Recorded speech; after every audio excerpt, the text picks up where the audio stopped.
Nuestro mensaje sí se titula la senda de la felicidad. Es la segunda parte. Si usted no estuvo en la primera parte, no fue hace una semana. Hace una semana terminamos la serie de el tiempo del profeta Samuel. Pero hace 2 domingos tuve la oportunidad de comenzar esta serie en domingo que se titula la serie La medida de Cristo. Y es un estudio que estamos haciendo sobre el Sermón del Monte. Y en esta noche nos toca abordar la segunda parte de las bienaventuranzas que se encuentran en el Sermón del Monte. Y mire, es algo que es importante recalcar a lo largo del estudio de esta serie. El Sermón del Monte es, digámoslo así,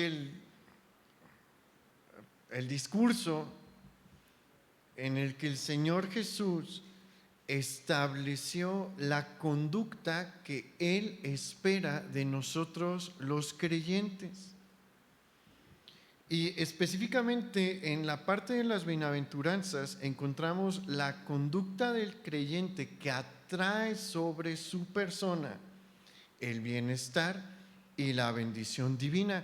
Quiere tener paz, tranquilidad, estar bien y tener la bendición divina, hay que seguir lo que se establece en el Sermón del Monte, en la parte de las bienaventuranzas, en todo, pero esta conducta que se enumera en las bienaventuranzas es lo que el Señor pide de nosotros para que podamos gozar de la bendición divina. Pregunto de nuevo, ¿quiere la bendición divina?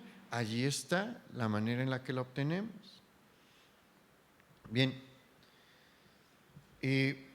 una cosa más que mencionamos en el mensaje anterior es que en el Sermón del Monte el Señor Jesús le enseña a sus discípulos el sentido original de la ley de Moisés.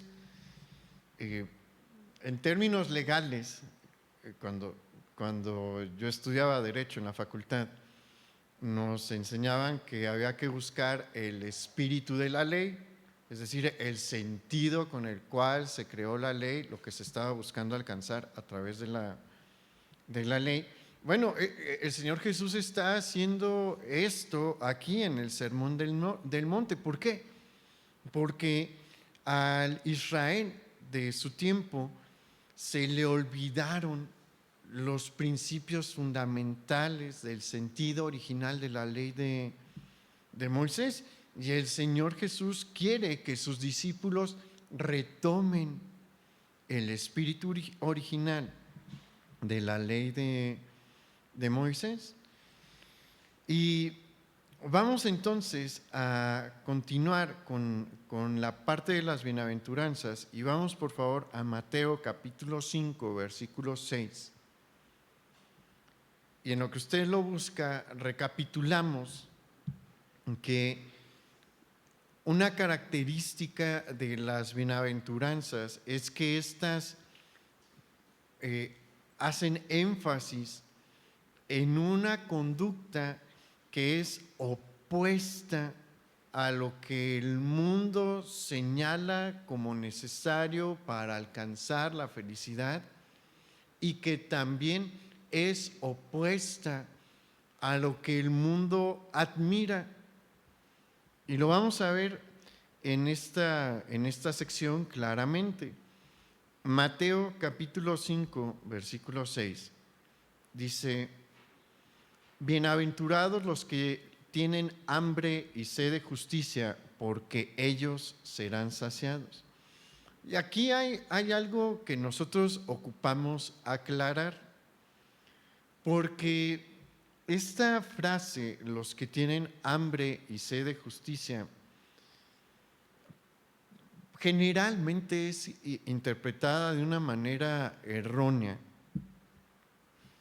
Si usted ve en el mensaje anterior en el que explicamos la primer parte de las bienaventuranzas, en ellas se hace referencia a la salvación del hombre, a puntos de la salvación del hombre. Y esta frase que tenemos aquí va en ese mismo sentido, no en el sentido en el que generalmente la leemos entendiendo como hambre y sed de justicia, como ese deseo que se tiene porque los jueces sean justos, las autoridades impartan justicia, que es algo que sí debemos de buscar, es algo que sí debemos de procurar, porque mire, no lo digo nada más yo, lo dice la Escritura en muchos lugares habla cómo la corrupción de los jueces hace que toda la nación se corrompa.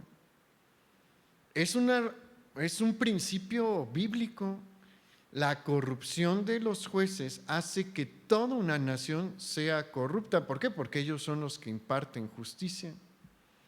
Y si no pueden impartir justicia de manera imparcial y objetiva, pues usted tiene una muestra viva de lo que pasa en nuestro país, la verdad.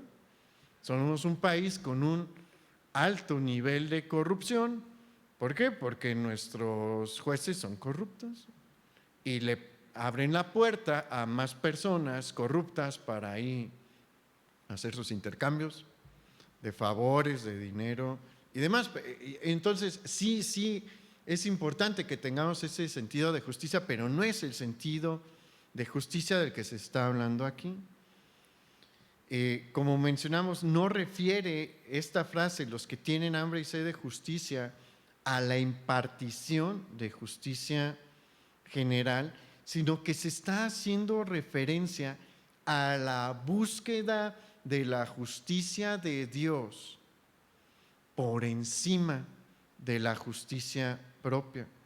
Y este punto era un punto de choque y de contacto fuerte con la enseñanza de los fariseos y de los saduceos del tiempo de Jesús, pero específicamente de los fariseos, porque ellos confiaban en sus méritos propios para hacerse acreedores de una justicia que les diese acceso a la presencia de Dios.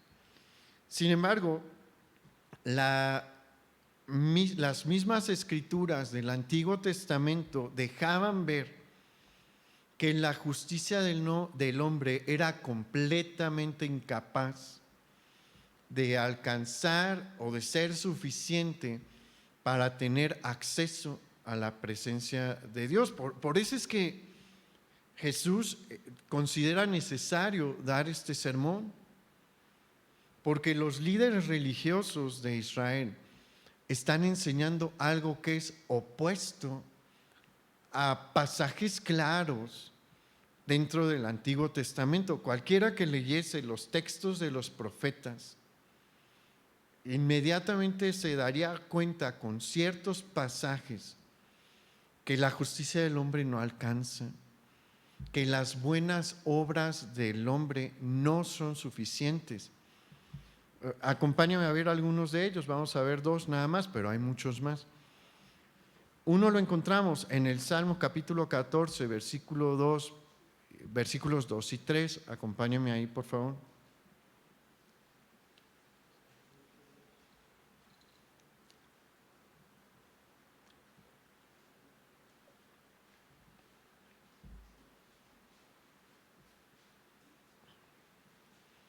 ¿Ya está ahí?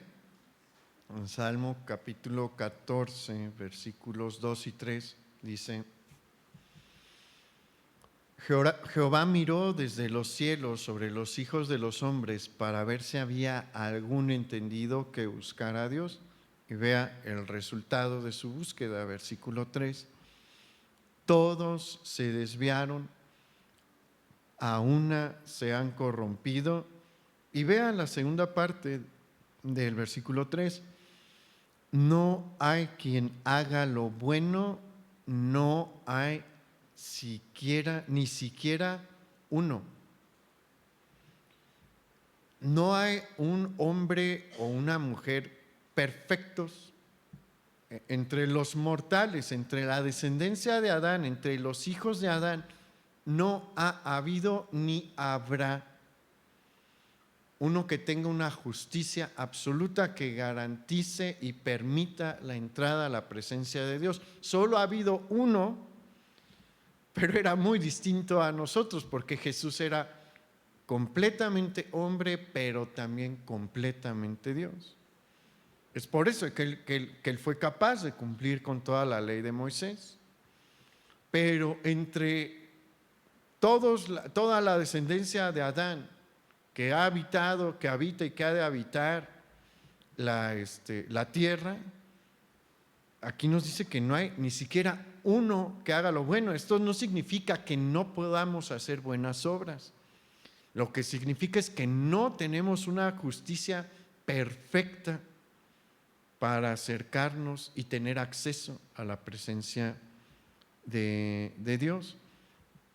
Vamos ahora a Isaías capítulo 64, y esto es una cosa que a mí honestamente me parece sorprendente cuando analizamos lo que enseñaban los fariseos y lo que enseña el judaísmo actual en varias de sus ramas, porque varias ramas del judaísmo actual siguen enseñando que el hombre se puede salvar por sus buenas obras, pero Isaías es uno de los profetas más importantes de la historia de Israel por muchas razones.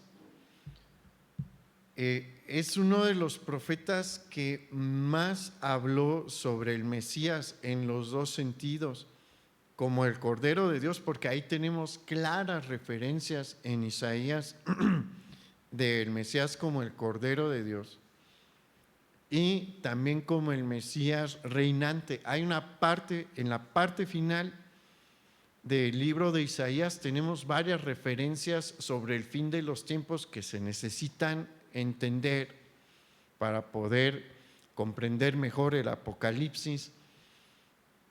También Isaías es uno de los profetas que estuvo con algunos de los reyes, con uno de los reyes más justos de la historia del reino de Judá, y también con uno de los más terribles. Aparte, es uno de los profetas más educados, entonces su escritura es muy rica para ser estudiada también. Entonces, Isaías es un profeta muy importante y tiene una enseñanza clarísima aquí en Isaías 64:6 sobre qué tanto nos permiten nuestras buenas obras y nuestra justicia, entre comillas, a tener acceso a la presencia de Dios. Y lea conmigo Isaías 64, versículo 6.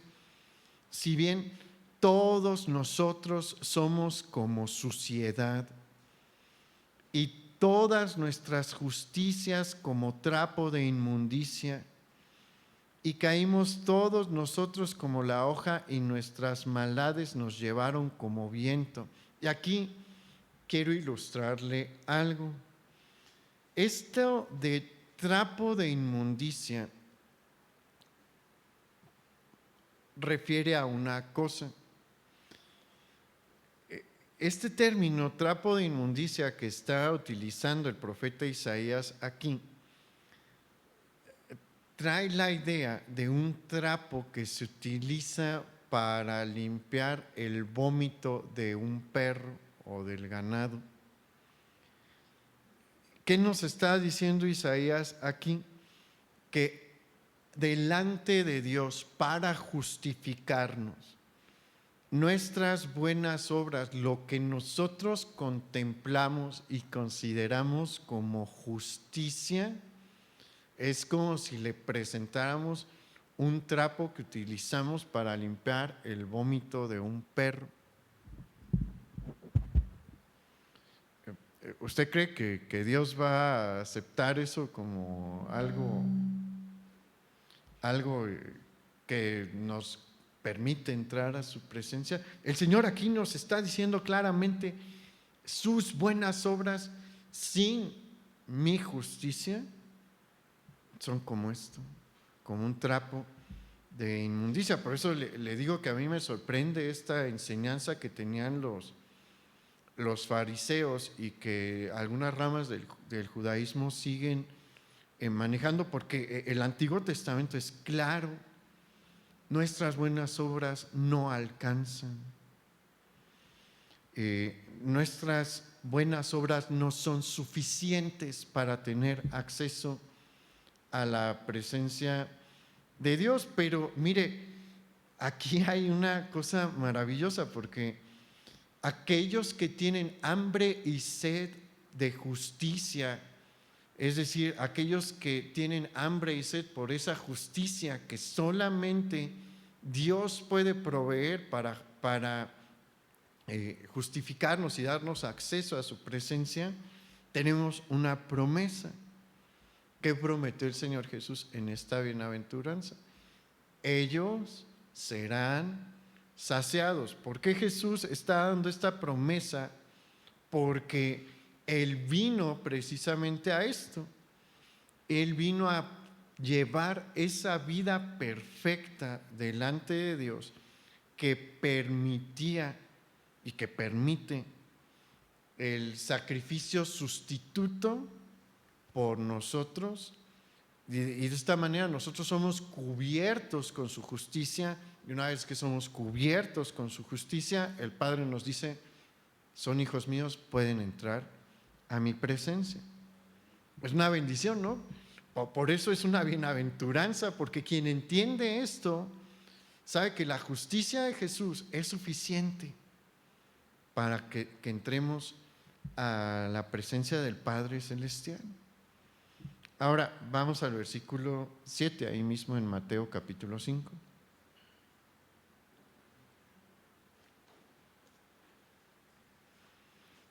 Dice: bienaventurados los misericordiosos, porque ellos alcanzarán misericordia. Y aquí el contraste no es, bueno, sí lo era también en este tiempo, pero aquí hay un contraste muy fuerte con el parámetro del mundo, con la medida del mundo. Acuérdese que esta serie se llama La medida de Cristo, y la medida de Cristo es totalmente distinta a la medida del mundo. ¿Por qué? Porque el mundo no exalta a aquellos que tienen misericordia. Usted revise a las figuras históricas y va a encontrar que la gran mayoría no eran hombres que se caracterizaban por ser misericordiosos. Todos hemos oído de Julio César. Julio César no era una persona muy misericordiosa. Ha oído de otros reyes. Seguramente conoce y conoció el chocolate Carlos V. Él fue un rey de Alemania y de España. ¿Cree que él persiguió a los cristianos, a los protestantes? ¿Cree que era muy misericordioso con los protestantes? No, tuvo guerras, campañas bélicas contra los protestantes. Pero vamos a cosas más actuales. El mundo aprecia y valora y exalta a aquellas personas que no tienen misericordia y que toman decisiones de manera fría y pragmática, es decir, práctica. Y se enseña en escuelas, por ejemplo en las escuelas de negocios o en la carrera de administración de empresas, que es valioso y admirable tener una actitud de depredado. ¿Ha escuchado el dicho de tener mente de tiburón? Se utiliza, de hecho hay un programa que se llama Shark Tank, que en español traducido significa tanque de tiburones. es una mentalidad en la que se carece de misericordia y de compasión y se está buscando tener pues esta mente predadora en la que se toman decisiones de manera práctica, pragmática y fría, sin sentimientos. ¿Ha escuchado la frase? Seguro la ha escuchado. Por ejemplo, si vio alguna de las películas del Padrino, va a encontrar que en ocasiones cuando están matando a alguien no es nada personal, es solo negocios. ¿Cómo piensa el narcotráfico? En muchas ocasiones dicen lo mismo, no es personal, son nada más negocios. Son hombres que carecen de misericordia, pero ¿qué es lo que enseña el Señor Jesús? El Señor Jesús dice que aquellos que muestran misericordia van a alcanzar misericordia. Y el Señor muestra lo que pasa también con aquellos que no son misericordiosos. ¿En donde? Más adelante, en la parábola de los dos deudores. ¿Se acuerda que el primer deudor tenía una deuda impagable? Y el Señor le dijo, no te preocupes, te perdono la deuda. Y una vez que sale de la casa de su Señor, ¿qué pasa? Se encuentra con alguien que le debía a él y no le mostró misericordia. ¿Y qué hizo el Señor? Se enojó y le dijo, ¿sabes qué? Se cancela el perdón de la deuda, vas a ir a la prisión hasta que me pagues todo. Entonces, el Señor, ¿qué es lo que está buscando de su pueblo? Que muestre misericordia. Y aunque el mundo nos ponga estas figuras como modelos a seguir y que trascienden en la historia, no son los que más han trascendido en la historia. Carlos V sí está en un chocolate y lo recordamos, ¿no? Sabemos que existió y demás, conocemos de Julio César, pero ninguno de ellos cambió la historia como la cambió Jesús. De ninguna manera. Todos los hombres que encontramos en la Escritura, todos, bueno, los que eran siervos de Dios, cambiaron el mundo más que cualquiera de los otros personajes que ha habido a lo largo de la historia.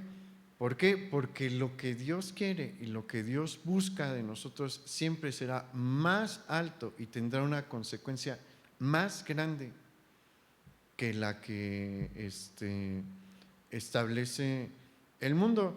Mire, rápidamente para que usted vea el contraste, Carlos V y Lutero fueron contemporáneos. A Carlos V lo recordamos en el chocolate y en las clases de historia.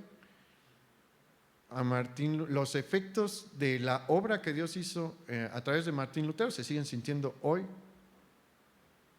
Hace algunos años tuvimos aquí también una serie por los 500 años conmemorativos de la Reforma. Nadie conmemoró realmente 500 años del nacimiento o muerte de Carlos V. ¿Por qué?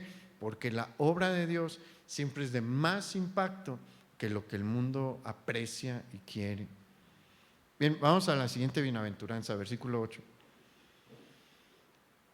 Bienaventurados los de limpio corazón, porque ellos verán a Dios. Aquí nuevamente debemos de aclarar qué significa esto de tener un limpio corazón. La frase limpio corazón refiere a aquellos cuyo corazón ha sido limpiado por la justicia proporcionada por Dios. Es por eso que el Señor dice que son ellos los que van a ver a Dios, los que van a ser recompensados con poder contemplar a Dios. Versículo 9 dice, bienaventurados los pacificadores, porque ellos serán llamados hijos de Dios. Y más adelante, aquí en el Sermón del Monte, en este mismo capítulo, en el capítulo 5, en los versículos 44 y 45, se explica un poco más del carácter del pacificador. Acompáñenme allí a leer estos dos versículos, los versículos 44 y 45.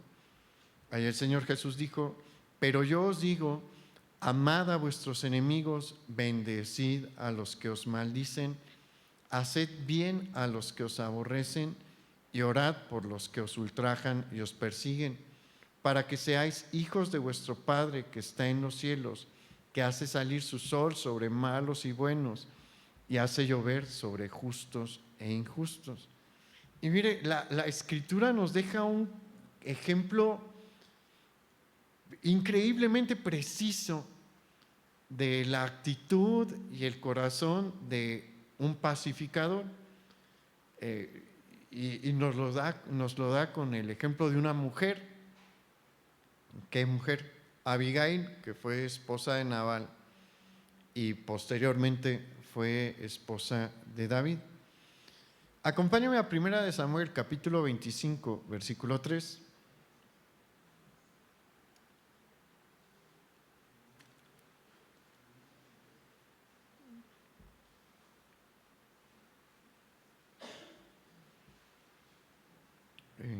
Primera de Samuel capítulo 25, versículo 3, dice lo siguiente: y aquel varón se llamaba Nabal y su mujer Abigail. Era aquella mujer de buen entendimiento y de hermosa apariencia, pero el hombre era, como dice, duro y de malas obras, y era del linaje de Caleb. Y era un hombre bien imprudente y necio en todo el sentido de la palabra, porque pues David, estando en territorio de Judá, decide junto con sus hombres estar en la cercanía de donde Nabal estaba. Bueno, los pastores de Nabal estaban cuidando a sus ovejas. No eran pocas, eran 3,000 ovejas. Y de buena voluntad, David dice: pues ya que estoy aquí, voy a cuidar de estos pastores y de los animales, sin ningún interés. Y durante toda la temporada de pastoreo libre, David estuvo al pendiente. Si necesitaban algo, los pastores les ayudaban. Si veían alguna amenaza, ellos salían para que supieran que se estaban metiendo con hombres feroces. Y pues le fue bien a Nabal. Y cuando Nabal empieza a trasquilar a sus ovejas, hace una fiesta y David dice: pues a ver, si me da algo, porque pues yo le presté un servicio. Y manda a unos jóvenes de entre sus guerreros y le piden a Nabal: oye, David pregunta que si no compartes con él algo de la bendición que tú ahorita tienes. Y Nabal le dice: no le voy a dar nada, y que no me vuelva en otras palabras, pero se lo parafraseo porque este es el sentido. En otras palabras, él le dice: y que no me vuelva a pedir, porque si me vuelve a pedir, voy a avisarle a Saúl dónde está, para que venga a perseguirlo. Y David, cuando recibe esa respuesta, le dice a sus hombres: los vamos a matar a todos. Pero ahí estaba Abigail, y Abigail era una mujer sabia, y los pastores que escuchan lo que Nabal contestó van con ella y le dicen: oye, ¿sabes qué? Mira lo que le contestó el amo a David, y van a llevarnos a nosotros también por culpa de tu esposo. Y Abigail dice: déjenme las cosas a mí. Y vea, ahí vamos al versículo 18. Dice, entonces Abigail tomó luego 200 panes, 2 cueros de vino, 5 ovejas guisadas, 5 medidas de grano tostado, 100 racimos de uvas pasas y 200 panes de higos secos, y lo cargó todo en asnos. Y dijo a sus criados, id delante de mí y yo os seguiré luego. Y nada declaró a su marido Nabal. Y montando un asno, descendió por una parte secreta del monte, y he aquí David y sus hombres venían frente a ella, y ella le salió al encuentro. Cuando ella se pone entre David y Nabal, su esposo, y toda la gente que dependía de ellos, les dice, oye, ¿sabes qué? Mi esposo es así, pero no me dijeron nada a mí. Si me hubieran dicho a mí directamente, yo arreglo las cosas. Aquí reconocemos el trabajo que hicieron. No le llevó poca cosa, porque el trabajo que hicieron fue un trabajo de meses. O sea, no crea que fueron ahí 2 semanas o 3, fueron meses en los que David estuvo al pendiente. Abigail tuvo una actitud de pacificador. ¿Y qué logró? Logró salvar la vida de todos los pastores y todas las personas que trabajaban en su hacienda. Y Dios se encargó de su marido estaba muy mal. Y tiempo después, Abigail se casa con David, muerto su marido, y se convirtió en reina de todo Israel. Ser un pacificador, como señala el Señor, tiene su recompensa. No es algo que debamos de despreciar como el mundo desprecia. Honestamente, el mundo desprecia la paz. La mayoría de las personas dicen, nos gustaría tener paz mundial, pero la verdad es que a la mayoría de los líderes no les interesa tanto la paz. ¿Por qué creen? Porque la guerra es un super negocio. No sé si ha visto las noticias, y no es que uno se quiera meter mucho en política, pero en estos 2 días escuché 2 notas en las que uno ve cómo los líderes no quieren paz.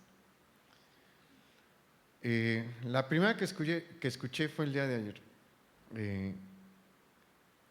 El Senado de la República está solicitando demandar a las armerías de Estados Unidos por la cantidad de armas que nos entran. ¿Por qué están buscando otros medios legales? Porque la Suprema Corte de Estados Unidos dijo que esas demandas son improcedentes. ¿Por qué cree? Porque la industria de armas en Estados Unidos es un negocio muy lucrativo.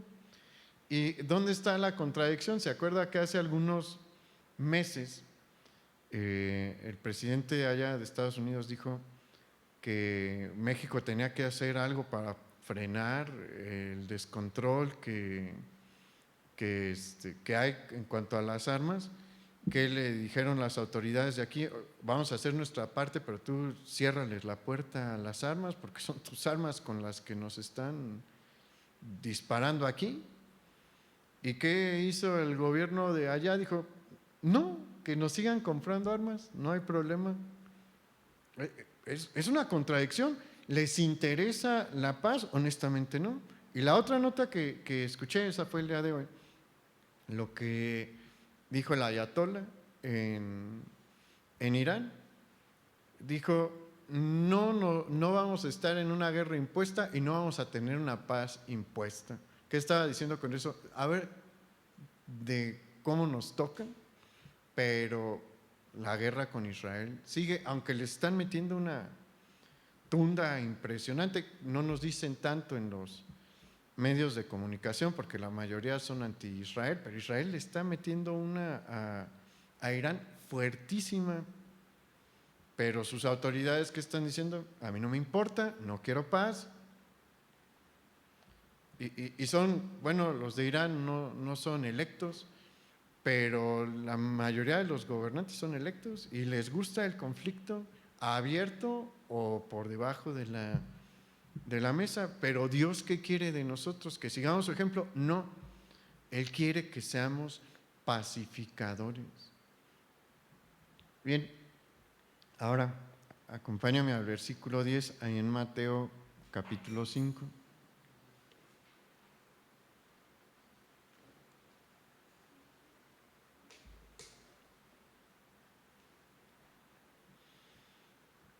Dice Mateo capítulo 5, versículo 10. Bienaventurados los que padecen persecución por causa de la justicia, porque de ellos es el reino de los cielos. Bienaventurados sois cuando por mi causa os vituperen y os persigan y digan toda clase de mal contra vosotros mintiendo. Gozaos y alegraos, porque vuestro galardón es grande en los cielos, porque así persiguieron a los profetas que fueron antes de vosotros. Aquí el Señor está cerrando las bienaventuranzas del Sermón del Monte y nos dice que son felices aquellos que padecen persecución por el reino de los cielos y por su nombre. Y señala que aquellos que padezcan por su nombre van a recibir gran galardón en los cielos. Y aquí abróchese los cinturones, porque esto no es de lo que nos gusta escuchar, pero es una realidad. Es importante que sepamos que el Señor Jesús siempre afirmó de manera abierta y clara que sus discípulos pasados, presentes y futuros habrían de ser sujetos de persecución. Que nadie se sienta engañado, porque Jesús nunca pretendió engañarnos. Tristemente, algunas ramas del protestantismo enseñan que Jesús nos prometió una vida feliz.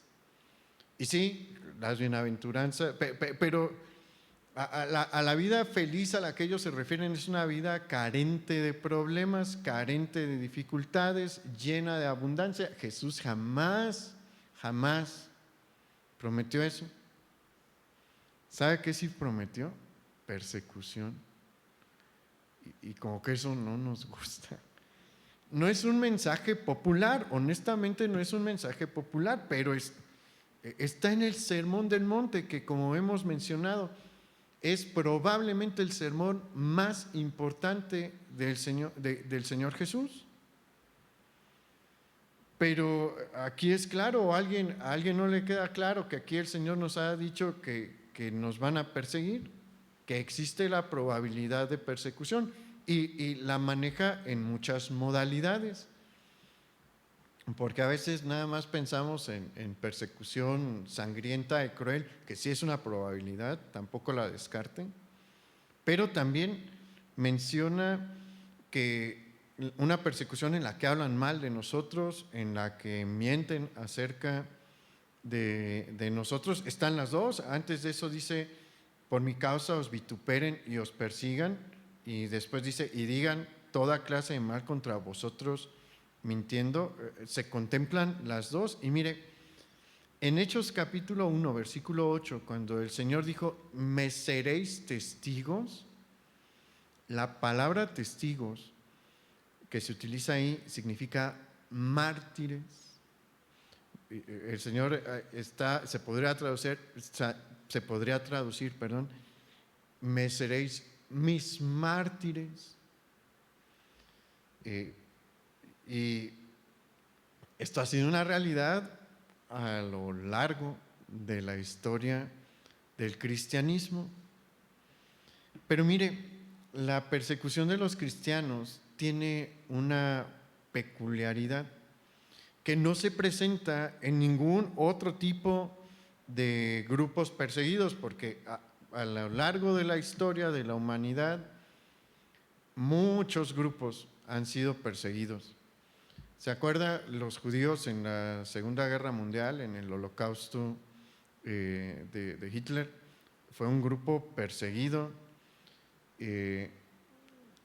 Cuando cazaban a los negros, los holandeses en el África y los ingleses para llevarlos como esclavos pues aquí a América y a otras partes, eran un grupo que padeció persecución.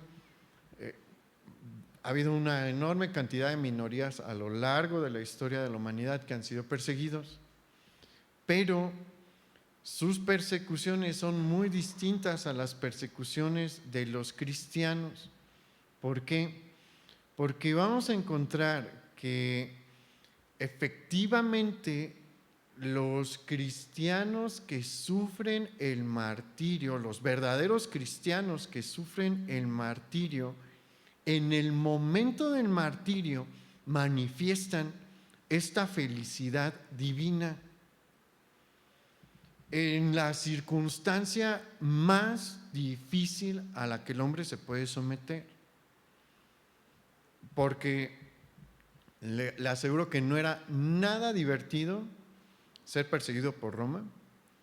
Le aseguro que no fue nada divertido ser perseguido por la Inquisición.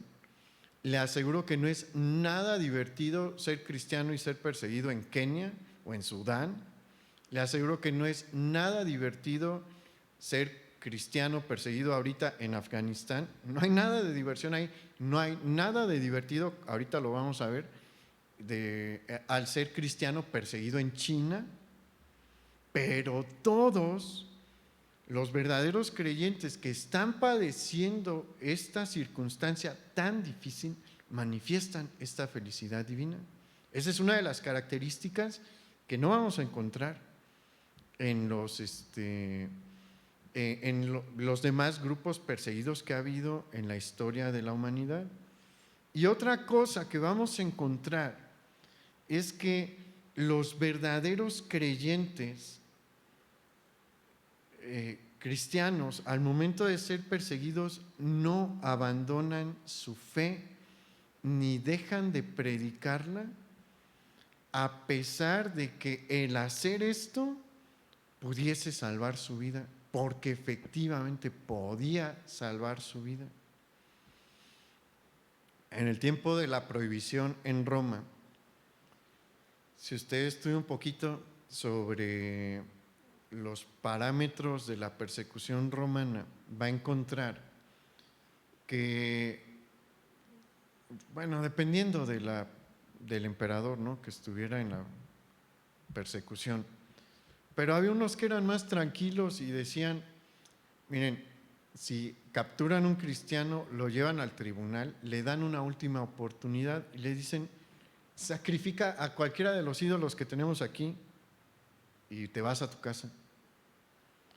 O niega tu fe aquí y te vas a tu casa, no queremos más problemas.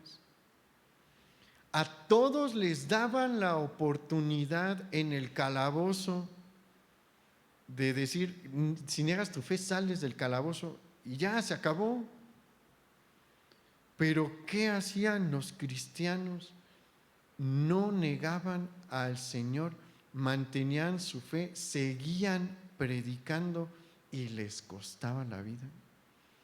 Y mire, le traigo algunos ejemplos de esto en el pasado remoto, pasado intermedio y el pasado contemporáneo, porque a lo largo de 2000 años de cristianismo hemos sufrido persecución. Mire, primer caso que le traigo es el de Felipe, el discípulo de Jesús, uno de los 12 apóstoles. Él participó en el avivamiento de Samaria y después se cree que a él le tocó ir a predicar, ser el primero en ir a predicar a la región de Turquía y Siria. Y cuando llega a las regiones de Frigia, específicamente en Frigia, ahí se va a encontrar con muchísima oposición. Y las autoridades de esta región se van a molestar, la población también va a ser hostil al cristianismo allí, lo van a encarcelar y lo van a crucificar en el 51 después de Cristo. Él fue el segundo de los 12 apóstoles en sufrir el martirio. El primero fue Jacobo, hermano de Juan. Mateo estuvo un tiempo en Jerusalén y ahí redactó, se cree que ahí redactó su evangelio dirigido principalmente a los judíos, y después se fue a Etiopía. Y en Etiopía, cuando Mateo llega, se encuentra con un rey benévolo que acepta el cristianismo, y Mateo le dice: puedo seguir predicándoles, predica Mateo, puedo fundar iglesias, funda iglesias Mateo, pero muere este rey. Y el siguiente rey que asciende al trono es completamente hostil hacia el cristianismo y va a ordenar que arresten a Mateo. ¿Cuándo arrestan a Mateo? En un domingo, mientras él está predicando en su iglesia, irrumpe la policía, bueno, no la policía, las Fuerzas Armadas, sacan arrastrando a Mateo, lo extienden en el suelo, agarran lanzas cortas y fijan su cuerpo con lanzas cortas en el suelo, y después le cortan la cabeza en el 66 después de Cristo. Y mire, uno de los cambios más impresionantes entre los discípulos de Jesús fue Simón el Celote. ¿Sabe por qué le decían el Celote? Porque pertenecía a este grupo de los celotes. Los celotes eran unos rebeldes. Haga de cuenta como los grupos de resistencia que llegó a haber en Chiapas. Así eran los celotes, pero en contra de Roma. El Señor Jesús cambió a este hombre que estaba dispuesto a realizar actos terroristas en contra de Roma para ser un evangelista dispuesto a dar su vida por predicar el evangelio. Él estuvo en Egipto, en África del Norte, y se cree que al final de su vida se fue a Inglaterra, a la parte sur de Inglaterra, y ahí estuvo predicando el evangelio. Lo van a arrestar, le ofrecen dejarlo libre si niega a Jesús. No negó a Jesús. ¿Qué hicieron? Lo crucificaron en Inglaterra en el 70 después de Cristo. Lamentablemente no tenemos muchísima información sobre estos casos, solamente hay datos y ciertos registros, pero le voy a leer un caso conmovedor más adelante en el tiempo, del hombre de quien le voy a hablar, que padeció persecución. Es John Bradford, en Inglaterra, en 1555. John Bradford va a adoptar las doctrinas de la Reforma de Martín Lutero, y él era el pastor de la capilla de San Pablo en Londres. Y ha escuchado seguramente ha escuchado de una bebida que se llama Bloody Mary. Bueno, esa bebida no tengo idea con qué se hace, la verdad solo sé que es roja. Tiene su inspiración en una reina a la que le llamaban así, Bloody Mary. En español sería María Sangrienta. Y cuando ella gobierna en Inglaterra, ella va a ser hostil a las ideas de la Reforma, a las doctrinas de la Reforma. Y pues no iba a tolerar que el pastor de la iglesia de San Pablo en Londres estuviese predicando la doctrina de la Reforma. Y se le pide a John Bradford que regrese al catolicismo. ¿Y qué cree que dice? No. ¿Y qué cree que pasa? Lo encarcelan. Pero él era un verdadero creyente ¿Y un verdadero creyente deja de predicar? No. En la cárcel él predicaba 2 veces a la semana. Organizó, durante el tiempo que estuvo en prisión, le abrieron las puertas para tener servicios en los que pudiera predicar 2 veces a la semana.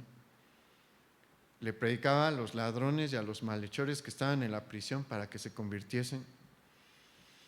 Tras 1 año y medio en prisión, se le ofreció el perdón. La reina le ofrece el perdón si se retracta. ¿Y qué cree que dijo? No. 6 meses después le vuelven a ofrecer el perdón. Solamente se tenía que retractar. Debemos de tener algo bien presente. Las prisiones en ese tiempo son bien distintas a las prisiones de ahorita. Si usted va al Cerezo de aquí, va a ver que tienen agua potable, que tienen camas. Supongo que algunas horas deben de tener agua caliente, les dan de comer 3 veces al día, tienen condiciones salubres en lo que cabe. Y en Morelia tenemos un muy buen clima. En Londres, en este tiempo todavía no salimos de lo que es lo que se conoce como la pequeña edad de hielo, que fue un tiempo gélido en la historia reciente. Y Londres es muy frío,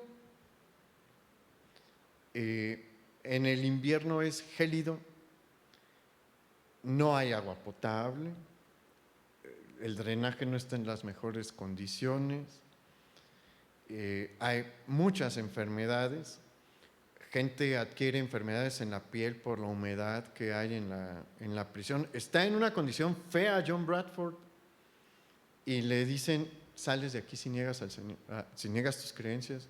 Y Bradford les dijo que no en 2 ocasiones.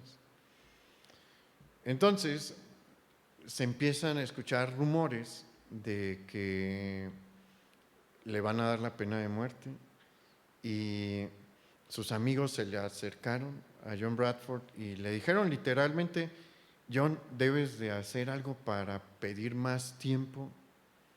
Y le dijeron: pide que te den chance de discutir tus creencias con los estudiosos de la reina, y ellos te van a proteger del peligro inmediato.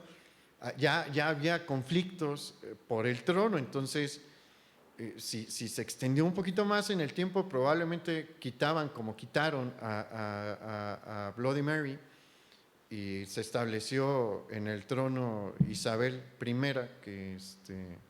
que fue una reina que promovió el protestantismo en Inglaterra.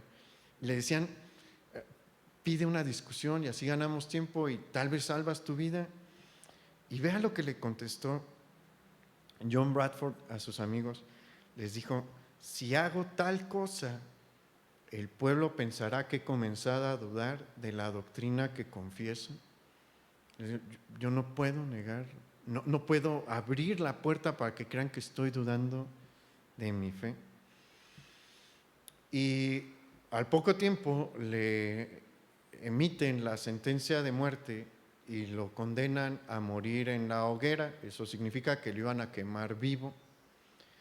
Y cuando le llevan la sentencia, los que estuvieron ahí presentes dicen que se puso a orar y dijo lo siguiente: te doy las gracias, mi Dios. Por mucho tiempo he esperado que llegue este momento. Señor, permíteme que yo sea considerado digno de tal cosa.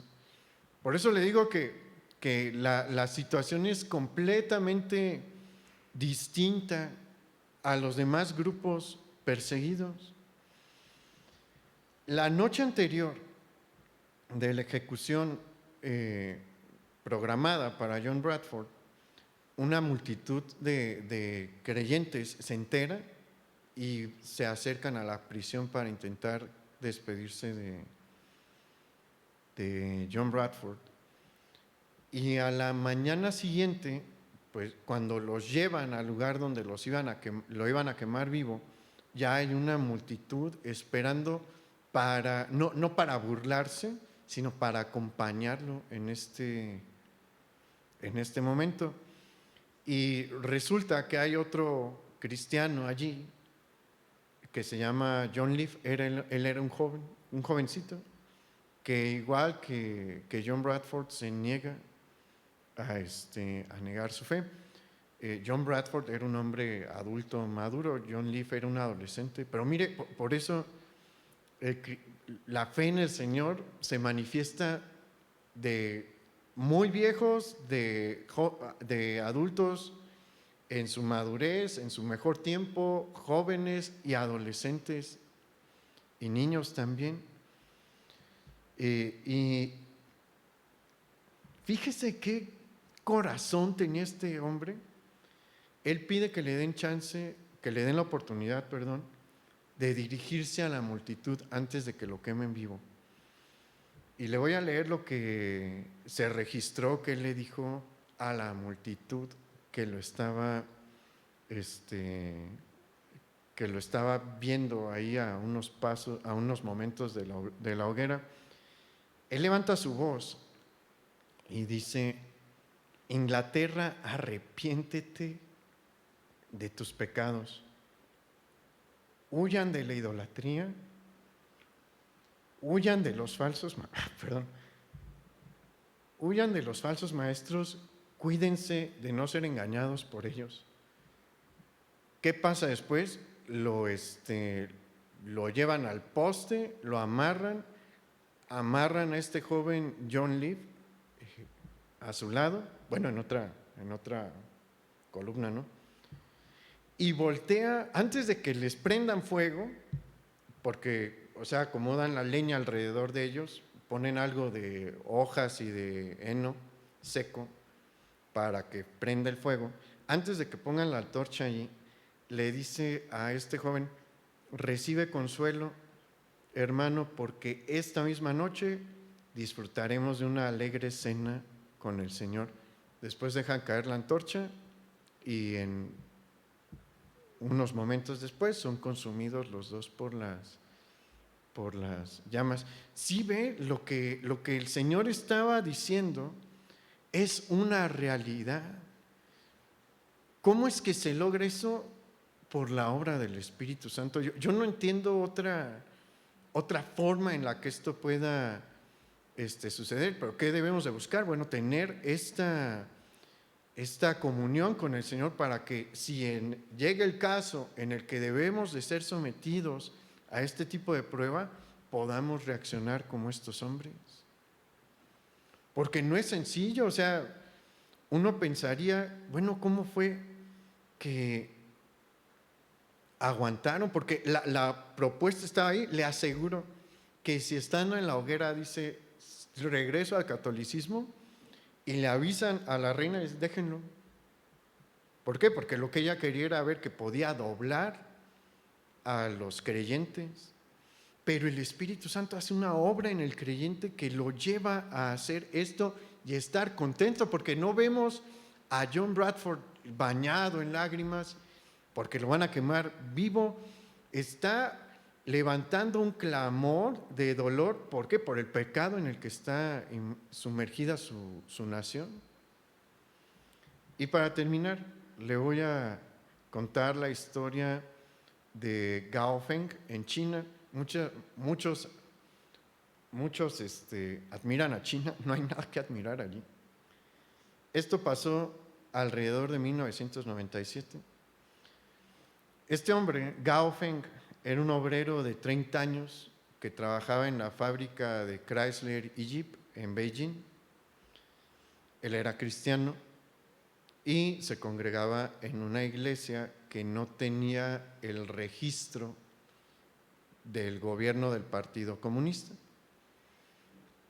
Y sin ese reconocimiento, cualquier iglesia es considerada ilegal, cualquier iglesia evangélica es considerada ilegal, y el ejército tiene el derecho de irrumpir en las reuniones y de llevarse prisioneros a los que estén ahí. Entonces, Gaofeng lo que estaba buscando era pues que su iglesia se pudiese legalizar no es un trámite sencillo, muchas no lo logran porque uno de los requisitos para lograr este registro es que te debes de ajustar a la política y doctrina del Partido Comunista. Y pues el cristianismo es incompatible con el comunismo de Marx. Y pues no conceden los registros tan fácil. Gao Feng cometió el grave delito de ponerse a recolectar firmas para presentar la petición ante el gobierno, y por eso, sin juicio ni nada, lo toman preso y confiscan su casa y todas sus posesiones. En prisión le quitan una Biblia completa que tenía, y no ve otra manera de que se la devuelvan más que iniciando una huelga de hambre. El caso de Gao Feng se empieza a hacer público en países extranjeros, y cuando se enteran de la huelga de hambre, los guardias lo empiezan a torturar con palos que dan electroshock. Pero él quiere su Biblia, necesita su Biblia, entonces no se doblega con la tortura. Entonces el partido decide que hay que reeducar a este hombre a través del trabajo, y lo mandan a algo equivalente a un campo de concentración en el norte de China, donde lo obligan a trabajar 12 horas diarias. Después de pasar por el proceso de reeducación, le piden que cante los himnos que exaltan al partido y al comunismo, y se niega. Y el partido dice, pues necesitamos reeducarte más, y lo meten a otro centro de reeducación. Y aparte de las 12 horas de trabajo, al terminar su jornada tenía que aventarse varias horas del noticiero oficial, pues para que viera que el comunismo chino es lo mejor que existe. La comunidad internacional logró, después de 2 años, que lo liberaran. Pero cuando sale libre, Gao Feng dice: cristianos menos conocidos que yo murieron. A mí Dios me bendijo porque mi caso se conoció, pero muchos como yo están ya muertos. Pero ¿qué hace que uno se negó a cantar una canción? Muchos dirán, canto la canción y me voy a mi casa y pido perdón. Pero el que tiene la fe de la que habla el Señor Jesús aquí, tiene las fuerzas y es feliz. ¿Usted cree que está triste por lo que le pasó a este hombre de China? No. Todos reciben esa felicidad divina que el Señor concede en estos momentos especiales a aquellos que le obedecen y se ajustan a su palabra. ¿Y sabe algo? Dios está esperando eso de usted. ¿Qué necesita hacer? Tener una comunión y un compromiso con el Señor, como el de todos estos hombres de los que hablamos ahorita en este mensaje. Vamos a orar.